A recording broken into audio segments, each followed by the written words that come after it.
नमस्कार, मैं हूं रविंद्र जैन और आप देख रहे हैं मुंबई मास टाइम्स। आइए देखते हैं आज की मुख्य खबर।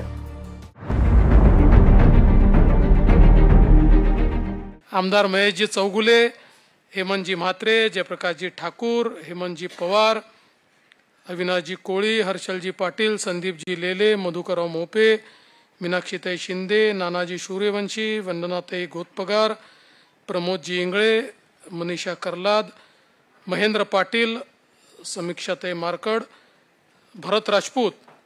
आता जर कोणाचं नाव सुटलं असेल तर आता यादी तयार करणाऱ्याची चूक आहे, ती माझी आता चूक नाही आहे। आणि उपस्थित सर्व माझ्या कार्यकर्ता भगिनी आणि बंधूंनो,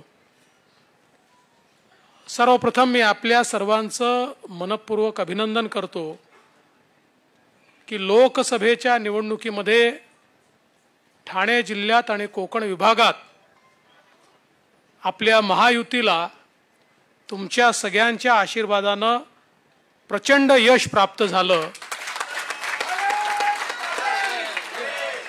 काही लोकांनी अशी गर्जना केली होती की आम्ही महायुतीला तडीपार करू, कोकणाने त्यांना कोकणातनं तडीपार केलं। आणि या ठिकाणी कोकणातल्या 6.5 जागांपैकी, 6.5 म्हणजे मावळची जागा थोडी कोकणात येते म्हणून 5.5 जागा या महायुतीच्या निवडून आल्या। एक केवळ भिवंडीची जागा येऊ शकली नाही, ती काय येऊ शकली नाही हे आपल्याला सगळ्यांना त्याची कल्पना आहे। भिवंडीत काय घडलं आहे, जे मुंबऱ्यात घडलं तेच भिवंडीत घडलं, पण ठीक आहे, ते देखील आपण सुधारू, काही अडचण नाही आहे। पण त्याच्या व्यतिरिक्त प्रचंड अशा प्रकारची यश हे कोकणाने आपल्याला दिलं आणि तुमच्या सगळ्यांच्या मेहनतीतून हे यश आपल्याला या ठिकाणी साकारता आलं, आपल्या मुख्यमंत्र्यांच्या नेतृत्वात साकारता आलं, त्याबद्दल मला अतिशय आनंद आहे। आणि आता त्याच्या पाठोपाठ कोकण पदवीधर मतदारसंघाची निवडणूक ही आपल्या समोर या ठिकाणी आलेली आहे आणि मला विश्वास आहे की पुन्हा एकदा कोकणाचा आशीर्वाद हा निश्चितपणे आपल्या महायुतीलाच या ठिकाणी प्राप्त होणार आहे। मी सर्वात पहिल्यांदा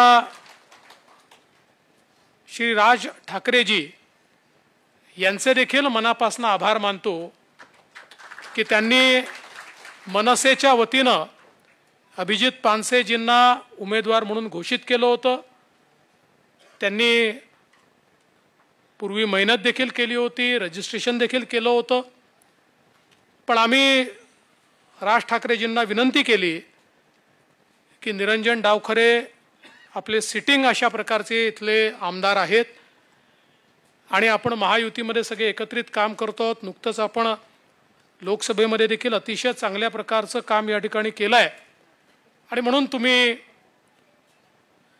या ठिकाणी जो काही उमेदवार घोषित केलेला आहे तर त्यांना तुम्ही थांबायला सांगावं आणि निरंजनला पाठिंबा द्यावा। आणि तशा प्रकारे श्री राज ठाकरेजींनी निर्णय घेतला आणि अभिजित पानसेजींनी आपली केलेली सगळी मेहनत ही निरंजनच्या पाठीशी उभी करण्याचा निर्णय घेतला आणि म्हणून मी खरोखर तुमचं अतिशय मनापासून या ठिकाणी अभिनंदन करतो।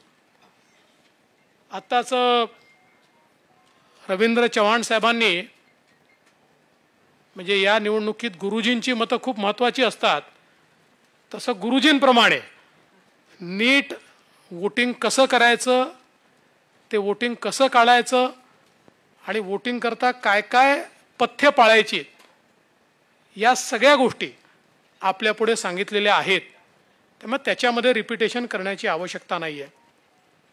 आणि निरंजन डावखरे यांच्यासारखा एक अतिशय तरुण तडफदार अशा प्रकारचा आपला उमेदवार आहे।